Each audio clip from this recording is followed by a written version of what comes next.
folks. Hope you're doing well. Let me see. This one here is going to be airing. We're already in the middle of June. Summer's almost halfway through, especially for out here. Anyway, hope you're doing well. My garden's growing. I'm thankful. By August, I should be producing something. Even more thankful.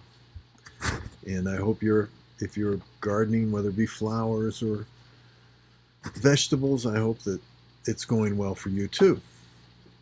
A lot of effort for a little result, just a short time period where you get a result. But there's just something rewarding about eating something that you've grown yourself, or watching something grow and not die, which is unusual for me, especially in houseplants.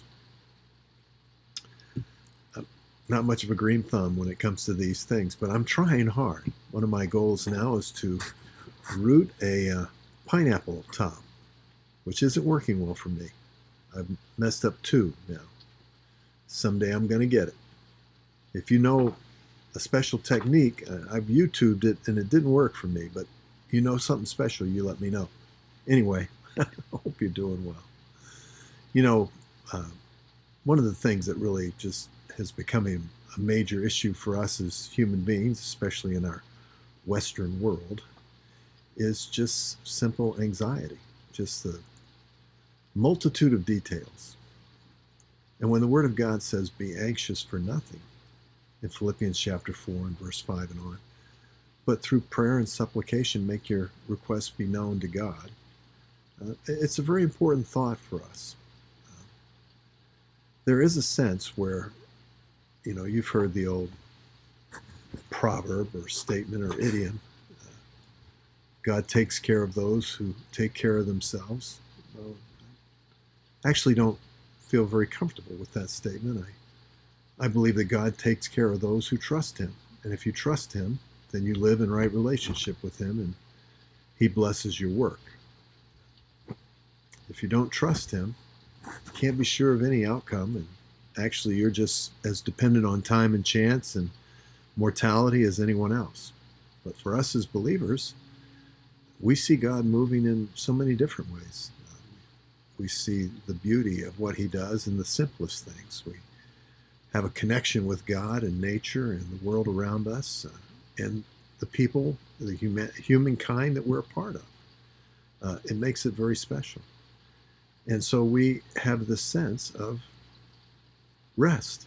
We'll be talking about that tonight in service, but it's a rest that God promised us because He actually connected us to His achievements.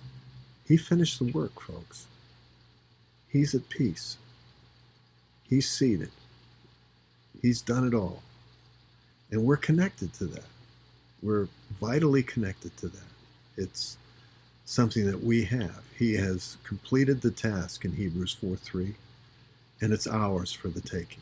So, in Matthew chapter 13 and verse 22, it's the cares of this world that choke the seed. You need to be thoughtful here. I know the world is in quite a bit of disarray, but perhaps we're supposed to be the beauty of the world for those that can't see beauty right now.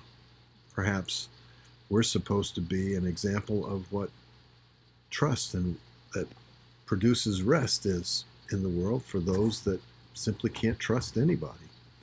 You know, perhaps we're supposed to be a positive attitude. And I'm not talking about a positivity message. I'm talking about a sense of well-being that we have because we, as it says in Psalm 127 verse 2, God gives His beloved rest. It's ours, and we don't strive. It's futile. It's vain for us to stay up late, to do these things. Unless the Lord builds the city, they that labor in vain, it says in the first verse of that same psalm. But God has much for us. And the best thing that we can give to others around us is the trust that comes from the hope that we have living in our heart of who Christ is and what He's done. This rest that we've been connected to. Hey, I didn't cry out on the cross, "It is finished," but he did. And I didn't say, "I'm going to be with you forever," but he did. And I didn't say, "I'm going to accept you in the beloved," but he did. And I thank God he did.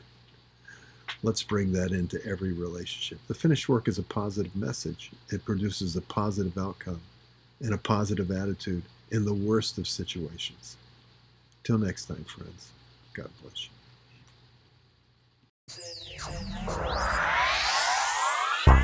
you.